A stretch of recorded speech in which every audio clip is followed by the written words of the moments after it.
Hello दोस्तों, good evening. कैसे हैं आप सभी दोस्तों। आज के इस वीडियो में हम आप सभी को सीधे यूपी एनएचएम 17,000 प्लस भर्ती से संबंधित बहुत ही महत्वपूर्ण सूचना देने वाले हैं। क्योंकि दोस्तों बहुत सारे अभ्यर्थी जो है अभी भी इस डाउट में चल रहे हैं कि प्रेफरेंस को लेकर अब आप सभी लोग अपना डाउट क्लियर कर दीजिए। क्योंकि मैंने आपको पिछले वीडियो में प्रेफरेंस से संबंधित सारी बातें आपको बता दी थी। अगर आपको मेल नहीं आया था तो फॉर्म फिल करते टाइम आपने प्रेफरेंस तो दिया ही था, तो वही आपका जो है माना जाएगा। वही आपका ने सबमिट जब किया था, भले आप उसमें जो है 5 से 10 ज़िले आपने फिल किए हों तब, तो उसी के अनुसार आपका प्रेफरेंस देखा जाएगा और उसी के अनुसार आपको जो है ज्वाइनिंग मिलेगी। तो दोस्तों आज के इस वीडियो में हम आप सभी को शॉर्ट लिस्टिंग से संबंधित कुछ महत्वपूर्ण जानकारी देने वाले हैं। क्योंकि आप सभी को बता दें कि विद्यार्थी कितने, स्टूडेंट जितने हैं वो कितने डीवी में कितना बुलाए जाएंगे। डीवी में जो है 3 गुना बुलाए जाएंगे। आप सभी को पता है ये बात, क्योंकि ये बात जो है नोटिफिकेशन में दी गई है कि डीवी में 3 गुना अभ्यर्थी बुलाए जाएंगे। अब मैं आप सभी को बता दूं, आप सभी का जो गृह जनपद है वो कैसे मिलेगा। क्योंकि होम डिस्ट्रिक्ट को लेकर बहुत ज़्यादा कमेंट आ रही है, सर डिस्ट्रिक्ट प्रेफरेंस नहीं भरा है तो होम डिस्ट्रिक्ट कैसे मिलेगा। देखिए, अगर आपने प्रेफरेंस में अपना होम डिस्ट्रिक्ट भरा है, फिल किया है, तो आपका ये चांस है कि आपको होम डिस्ट्रिक्ट मिल जाए। या फिर अगर आपने प्रेफरेंस ही नहीं दिया, कोई भी आपने ज़िला नहीं भरा, तो आपको कोई भी ज़िला मिल सकता है। वो अपने अकॉर्डिंग आपको किसी भी ज़िले में भेज सकते हैं, ठीक है।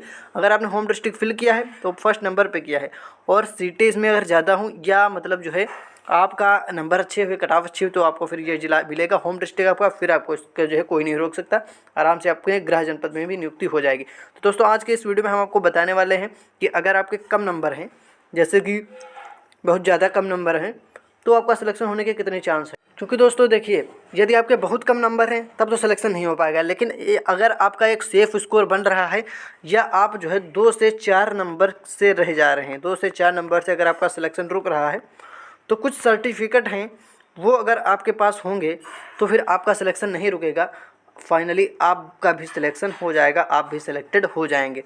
तो उसी के बारे में मैं आपको कुछ जानकारी देने वाला हूं। जैसे कि मान लीजिए, अगर आपको लग रहा है कि एक्सपेक्टेड एक कट ऑफ, अगर आपको कोई बताता है कि एक्सपेक्टेड कट ऑफ, मान लीजिए एनएम की पोस्ट के लिए या फार्मासिस्ट में, पहले आप एनएम के लिए मान लीजिए कोई आपको बता रहा है कि आपके जनरल में या ओबीसी में किसी भी मान लीजिए अगर 45 नंबर पे आपका अगर सिलेक्शन हो रहा है, ये मैं फॉर एग्जांपल केवल बता रहा हूँ उदाहरण के लिए, 45 नंबर पे अगर आपका सिलेक्शन होगा जनरल में, और आपके नंबर कितने बन रहे हैं, मात्र 40 मार्क्स अगर आपके बन रहे हैं, तो आपको बिल्कुल परेशान नहीं होना है। क्योंकि आपकी आंसर की के एनालिसिस के बाद भी आपके नंबर बढ़ जाते हैं और नॉर्मलाइजेशन में बढ़ते हैं। साथ ही साथ कुछ सर्टिफिकेट होते हैं जिनके नंबर आपको मिल जाते हैं, उसे हम बोनस अंक भी आपका बोल सकते हैं, या अनुभव के आधार पर कुछ नंबर जो है मिलते हैं। उसका कुछ वेटेज बनवाया जाता है, 15%, 10%, इस प्रकार से आपको जो है अपने एक्सपीरियंस के आधार पर नंबर मिलेंगे। तो वही सारी चीज़ें जो हैं आज के इस वीडियो में हम बिल्कुल आपको क्लियर करेंगे कि कितने नंबर आपको मिलेंगे और कितने 1-2 नंबर से आपकी जो है ज्वाइनिंग नहीं रुकने वाली, फाइनली आप सभी को नियुक्ति मिलेगी। तो चलिए दोस्तों, मैं आपको सारी बातें एक एक क्लिक करके क्लियर कर देता हूं। और आज के इस वीडियो में हम डीवी को लेकर बहुत ही महत्वपूर्ण जानकारी डिस्कस करें। तो दोस्तों आप सभी से रिक्वेस्ट है, आप लोग वीडियो को पूरा देख लें। छोटा सा वीडियो रहेगा लेकिन जानकारी दोस्तों बहुत ज़्यादा महत्वपूर्ण है। और अगर आपको वीडियो पसंद है तो आप चैनल को भी सब्सक्राइब कर सकते हैं। क्योंकि दोस्तों आप लोग वीडियो देखते हैं और चैनल को सब्सक्राइब नहीं करते, तो प्लीज़ आप सभी लोग सब्सक्राइब कर लीजिए, ठीक है। अब चलिए हम आपको बताते हैं महत्वपूर्ण जानकारी क्या है। देखिए, मेन है अपना कोविड सर्टिफिकेट। क्योंकि कुछ लोग जो है कोविड सर्टिफिकेट कुछ लोगों ने बनवाया है अपना, तो इसी के आधार पर आपका अनुभव देखा जाएगा कि अनुभव जो है आपका कितना है। अनुभव आप समझते हैं, जिसको इंग्लिश में क्या बोलते हैं, एक्सपीरियंस। तो अब आप सभी को मैं ये बता दूं, किसी ने बनवाया है 6 मंथ्स का, किसी के पास है 1 ईयर का। तो देखिए, आपके पास जितना ज़्यादा टाइम का रहेगा एक्सपीरियंस, उतने ज़्यादा आपको परसेंटेज उसका वेटेज मिलेगा। अगर आपके पास 6 मंथ का है तो आपको उसका अलग मिलेगा, अगर आपके पास 1 ईयर का है तो भैया आपका ज़्यादा मिलेगा, ठीक है, समझ गए। अब आप सभी को गृह जनपद की बात है तो कैसे मिलेगी नियुक्ति। देखिए, आपकी यदि कट ऑफ को एकदम क्लियर कर जाते हैं, यानी कि अगर एक फिक्स कट ऑफ बताई गई और आपके इससे ऊपर नंबर रहे, तो फिर और अगर आपने अपने प्रेफरेंस में कौन सा ज़िला भरा है, होम डिस्ट्रिक्ट, तो फिर आपको होम डिस्ट्रिक्ट से कोई नहीं रोक सकता। आपका अपना ही ज़िले में आपकी पोस्टिंग हो जाएगी और फाइनली आप अपनी ड्यूटी भी कर पाएंगे। लेकिन यहाँ पे कहा क्या गया है नोटिफिकेशन में, आपने देखा होगा कि जहाँ पे आपका पासिंग मार्क लिखा है वहीं पे डीवी के बारे में महत्वपूर्ण जानकारी वहाँ पे दी गई है। जी हाँ, डीवी के बारे में वहाँ पे इन्फॉर्मेशन दी गई। अगर आपने ध्यान से नहीं पढ़ा, मैं आपको पहले भी दिखा चुका हूँ। वहाँ पे देखिए कहाँ पे आपको देखना है, मैं यहाँ पे आप नोटिस तो नहीं लेकर आया हूँ आपकी, लेकिन मैं आपको क्लियर बता देता हूँ कि जहाँ पे पासिंग मार्क लिखा हुआ है, किसका, ओबीसी का, जनरल का, एसटी सबका, जहाँ पे पासिंग मार्क लिखा हुआ है, वहीं साइड में नीचे पैराग्राफ में 3 लाइनें लिखी हुई हैं। वो अगर आपने ध्यान से नहीं पढ़ा तो उसको आप लोग पढ़ लेना। डीवी से जो है संबंधित उसमें कुछ महत्वपूर्ण जानकारी लिखी है।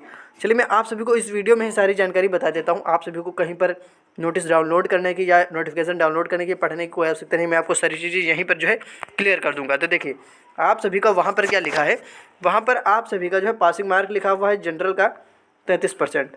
देखिए दोस्तों, अभी मैं कट ऑफ नहीं बता रहा हूँ, कट ऑफ में लास्ट में डिस्कस करूँगा।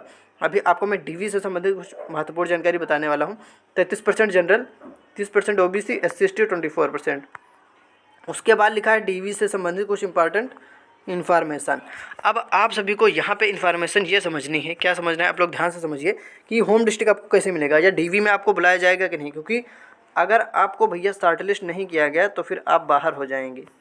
अगर आपको शॉर्ट लिस्टेड की लिस्ट में नहीं रखा गया तो आप जो है क्या हो जाएंगे, बाहर हो जाएंगे। फिर आपको जो है डीवी के लिए भी आपको जो है नहीं बुलाया जाएगा। तो अगर आप डीवी में होना चाहते हैं, तो मतलब डीवी में आप सम्मिलित होना चाहते हैं, तो आप सभी के नंबर अच्छे होने चाहिए। और अगर आपके 1-2 नंबर कम बन रहे हैं तो आप बिल्कुल निराश मत हो, वो आपके नंबर बढ़ेंगे। कैसे बढ़ेंगे मैं आपको बता चुका हूँ, फिर आपको बताने वाला हूँ। देखिए आपका जो नॉर्मलाइजेशन होगा उसमें आपके नंबर बढ़ेंगे। और मैं अभी आप सभी को एक और बात बिल्कुल क्लियर कर देना चाहता हूँ कि जब जो है आप सभी का क्या होगा, आप सभी का, तो दोस्तों कुछ स्टूडेंट्स ऐसे होते हैं जो डीवी के लिए नहीं जाते हैं। जी हाँ, और वो एग्ज़ाम तो देते हैं लेकिन वो डीवी के लिए जो उनको बुलाया जाता है तो वो लोग जो है नहीं जाते हैं, यानी कि डीवी में वो लोग जो है अब्सेंट हो जाते हैं। ठीक है, तो वो लोग जब डीवी में नहीं जाते हैं तो उनकी सीट पर दूसरे को फ़ायदा मिल जाता है। क्योंकि जितने लोग एग्ज़ाम जाते हैं, एग्ज़ाम देते हैं, वो सारे लोग डीवी में इसलिए नहीं जाते हैं क्योंकि अगर उनको नहीं अच्छा लगता है, उनको नहीं करना है संविदा पे नौकरी, उनको नहीं करना है संविदा पे जॉब, तो वो लोग नहीं जाते अपना डीवी कराने। अब ऐसे में उनसे जो कम नंबर वाले होते हैं उनको उनकी सीट मिल जाती है। क्योंकि आप सभी को मैं बता दूं कि 1:3 के अनुपात में शॉर्ट लिस्टिंग की जाती है, डीवी के लिए बुलाया जाता है। क्योंकि वह यही मैं आपको बात बता रहा था कि नोटिस में पासिंग मार्क के नीचे यही लिखा हुआ है, यही चीज़ लिखी हुई है कि 1:3 के अनुपात में डीवी के लिए जो है बुलाया जाता है, डीवी के लिए। और क्योंकि जब शॉर्ट लिस्ट किया जाएगा तो जितने आपके कैंडिडेट हैं जो शॉर्ट लिस्ट वाले होंगे, जी हाँ दोस्तों, शॉर्ट लिस्ट वाले जो होंगे, फिर एक आपको कट ऑफ दी जाएगी। उस कट ऑफ के ऊपर 3 गुना लोगों को जो है बुलाया जाएगा। अब ऐसे में बात ये आती है कि अगर कोई डीवी में एब्सेंट है या डीवी नहीं कराने गया है तो उनकी सीट मिलेगी दूसरों को। और बात करते हैं कोविड सर्टिफिकेट आपने बनवा रखा है। शुरुआत में जो मैंने बताई थी बात, कोविड सर्टिफिकेट अगर आपने बनवा रखा है, अगर आपके पास अनुभव प्रमाण पत्र है तो उसका आपको वेटेज मिलेगा। जैसे किसी को मिल गया 15%, ठीक है, तो इस प्रकार से आपको मिलेगा। उसके कुछ आपको मार्क्स भी मिल सकते हैं। जैसे कि अगर आपके कम नंबर है नॉर्मलाइजेशन हुआ तो आपके नंबर बढ़ सकते हैं। और आपने जो आंसर की से मिलाया है वो आपका एक्चुअल नंबर नहीं है, वो आपका जब आएगा रिजल्ट उसमें आपका स्कोर कार्ड में रिजल्ट आपका एक्चुअल नंबर आपका उसमें लिखा रहेगा। ठीक, अगर नॉर्मलाइजेशन होगा तो नॉर्मलाइज्ड स्कोर भी उसमें लिखा रहेगा। ठीक है, अब मैं आपको क्या बताता हूँ, आप लोग ध्यान से सुनिए कि डीवी में जब 3 गुना बुलाया जाता है तो जैसे कि मान लीजिए वैकेंसी आपकी कितनी है, मान लीजिए वैकेंसी आपकी 5 है, सॉरी 35 है। 35 अगर वैकेंसी हैं तो मैंने बताया 1:3 के अनुपात में, यानी कि एक सीट पर कितने अभ्यर्थी रखे जाते हैं, 3 स्टूडेंट। एक सीट, ध्यान से समझना, एक सीट पर 3 स्टूडेंट्स। चलिए मैं आप सभी को यहाँ पे क्लियर समझाता हूँ।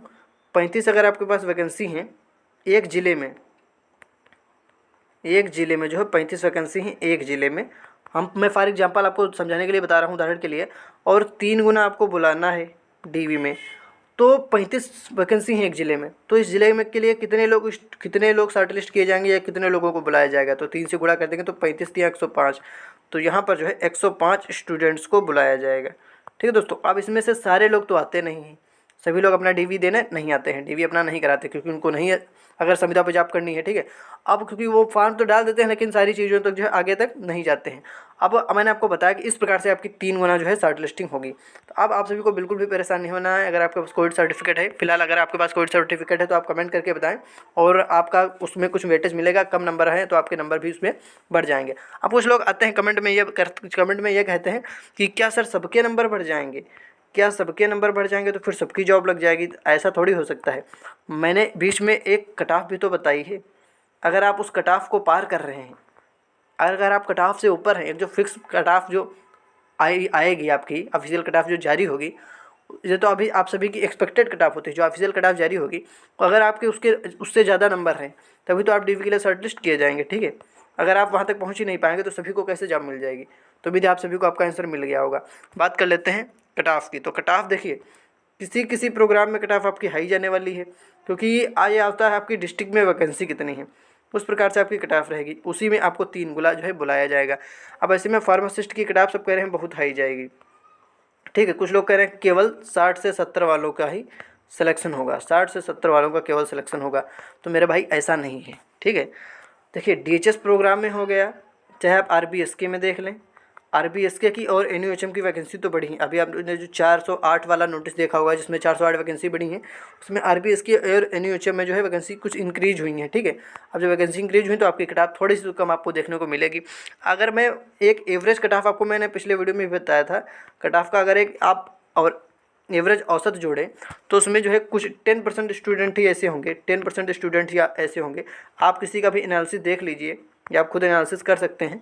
10% जो स्टूडेंट्स ऐसे हैं जिनके 60+ मार्क्स आ रहे हैं फार्मासिस्ट में इन एनी प्रोग्राम, किसी भी प्रोग्राम के अंतर्गत, बस मात्र इतने स्टूडेंट हैं। तो आप खुद सोचिए, अगर जो है 445 या 50 के आसपास कुछ वैकेंसी हैं, 450, 450, 445 के आसपास वैकेंसी हैं, तो अगर इसका हम 10% निकालें तो क्या केवल 45 लोगों को ही जॉब मिलेगी? ऐसा नहीं दोस्तों। अब इसके नीचे जब कट ऑफ बढ़ेगी, जैसे कि मान लीजिए 55 नंबर पे, तो क्या पता हो सकता है 55 नंबर पे ही जो है 50 स्टूडेंट्स बैठे हों, तो फिर ये कट ऑफ जो है 50 तक जाने में इसको मुश्किल लगेगा, क्योंकि सेम नंबर वाले तो भी बहुत स्टूडेंट होते हैं। अब ऐसे में कट ऑफ थोड़ा हाई चली जाएगी। आप पूरी बात पहले समझने की कोशिश किया करें, ठीक है। इसीलिए मैंने आपको जो है एक एवरेज स्कोर बताया था। अगर आप किसी भी प्रोग्राम में हैं और आपके 50+ नंबर बन रहे हैं जनरल या OBC में, तो जो है आप अपने आप को सेफ़ मान सकते हैं। मैंने ये थोड़ी कहा कि सिलेक्शन हो जाएगा, एक सेफ मैंने एक एवरेज स्कोर बताया, क्योंकि 50 नंबर पर सिलेक्शन होने के चांस आपके बन जाते हैं, 50 नंबर आपके कम नहीं हैं। आप किसी का भी एनालिसिस चेक कर लीजिए, और अगर आपका इसमें नॉर्मलाइजेशन हो गया तब भी आपके इसमें कुछ नंबर बढ़ जाएंगे। आप सभी के तो 50 नंबर हो गए नहीं। अब आप लोगों का कहना है कि नॉर्मलाइजेशन में तो सबके नंबर बढ़ जाएंगे, तो भैया जिसके 40 नंबर हैं उसके 42 हो जाएंगे, कहाँ से उसकी जॉब लग जाएगी? आपके 50 नंबर आपके 52 हो जाएंगे। 1-2 नंबर से अगर आप रह रहे थे तो आपका सिलेक्शन आराम से हो जाएगा। इसको बोलते हैं नॉर्मलाइजेशन। उम्मीद है आप मेरी सारी बात समझ रहे होंगे, और मैंने कट ऑफ को लेकर भी पिछले वीडियो में बता दिया है, तो उम्मीद है आप सारी बात समझ गए होंगे। और प्रेफरेंस को लेकर जो भी कुछ दिक्कतें आ रही थी वो आपको सही हो गई थी। जैसे कि कल मैंने आपको एक वीडियो के माध्यम से अपडेट किया था कि 21 जनवरी कल का लास्ट डेट था, 11:55 तक आप अपना भर सकते थे। तो रात में मैंने 8 बजे के आसपास एक वीडियो डाला था, कल शाम को 8 बजे के आसपास। उसमें मैंने बताया था किसको किस प्रकार से जिला प्रेफरेंस भरना है। तो कम से कम 50% स्टूडेंट ऐसे हैं जिनका नहीं भर पाया था। उन्होंने जो है, मैंने कहा था कि लैपटॉप से कीजिए, हो जाएगा, फ़ोन से नहीं होगा। तो उन्होंने जो है लैपटॉप से किया, प्रेफरेंस अपना भर दिया और कमेंट करके बताया सर फाइनली जो है सबमिट कर दिया है। फाइनली उन्होंने जो है अपना प्रेफरेंस सबमिट कर दिया है। तो ठीक है, जो मतलब जो मैंने जो बताया उनको जानकारी सही लगी, उस प्रकार से उन्होंने प्रेफरेंस भर दिया। अगर वो प्रेफरेंस नहीं भरते, अब ये है कि उनका प्रेफरेंस देखा जाएगा, उन्हीं के आधार पर उनको नियुक्ति मिलेगी, ठीक है। इस प्रकार आपको होम डिस्ट्रिक्ट भी मिलने की संभावना बन जाती है। अब आप ये सोचिए, जिसको होम डिस्ट्रिक्ट से बहुत ज़्यादा दूर भेज दिया जाता है उसको कितनी दिक्कत होगी। फिर यही होता है कि वो लोग जॉब छोड़ देते हैं और एक सीट भी चली जाती है, ठीक है। इसलिए होता है आपका प्रेफरेंस, समझ गए। और आपका अगर जो भी कुछ डाउट है आप कमेंट में पूछिए। और बाकी मैं आप सभी को बता दूं, अगर आपके नंबर 40 तक बन रहे हैं, और जैसे कि एएनएम में हो गया, और किसी भी प्रोग्राम में एएनएम मैटरनल हेल्थ की वैकेंसी बढ़ी थी, तो इस प्रोग्राम के लिए मैटरनल हेल्थ में एएनएम के प्रोग्राम के एएनएम की पोस्ट के लिए आपकी कट ऑफ ज़्यादा नहीं जाने वाली है। 40 पर OBC का तो आराम से सिलेक्शन हो जाएगा। मैंने आपको पूरा एनालिसिस करके दिखाया था। और 42 तक आपका जनरल का सिलेक्शन हो जाएगा, क्योंकि 291 वैकेंसी इंक्रीज हुई थी मैटरनल हेल्थ के प्रोग्राम में, ठीक है। और किस पोस्ट के लिए? एएनएम की पोस्ट के लिए। मैंने आपको पूरा प्रूफ दिखाया था, और नोटिस भी पिछली बार मैंने आपको दिखा रखी है। तो आप उम्मीद है सारी बातें समझ गए होंगी। और आपके कितने नंबर बन रहे हैं आप लोग कमेंट करके बताएं। और डीवी के लिए आप लोगों ने जो है अपने डॉक्यूमेंट्स चेक कर लिए या नहीं? सारे डॉक्यूमेंट्स आप लोग एक बार चेक कर लें, सारी चीज़ें सही होनी चाहिए, ठीक है। क्योंकि डीवी में कुछ भी अगर आपका गलत देखा गया या कुछ भी अगर ओरिजिनल नहीं हुआ तो फिर आपको रिजेक्ट कर दिया जाएगा। तो फिर आप जो है फाइनल रिजल्ट तक नहीं पहुंच पाएंगे, ठीक है। तो आपका डीवी जो है एक्सेप्ट होना बहुत ज़्यादा जरूरी है। अगर आपका डीवी सक्सेसफुल रहा तो ही आप फाइनल रिजल्ट में हो पाएंगे शामिल, और फाइनली आपकी ज्वाइनिंग भी हो पाएगी। तो डीवी से संबंधित जो महत्वपूर्ण सूचना थी वो मैंने आपको दे दी। और डीवी में क्या क्या डॉक्यूमेंट्स लगेगा मैं आपको बता चुका हूँ, लेकिन जो है एक वीडियो में कल आप सभी के लिए बना दूंगा, क्योंकि बहुत ज़्यादा कमेंट आ रहे हैं सर डीवी में कौन कौन से डॉक्यूमेंट लगेंगे, सर डिटेल में समझाइए। तो कल मैं आप सभी को डीवी में कौन कौन से डॉक्यूमेंट लगेंगे डिटेल में समझा दूंगा। तो आप सभी चैनल को सब्सक्राइब करके रखें, महत्वपूर्ण नोटिफिकेशन आपके पास सबसे पहले पहुंचेगी वीडियो की। तो सभी लोग चैनल से जुड़ जाएँ। आप सभी का बहुत बहुत धन्यवाद।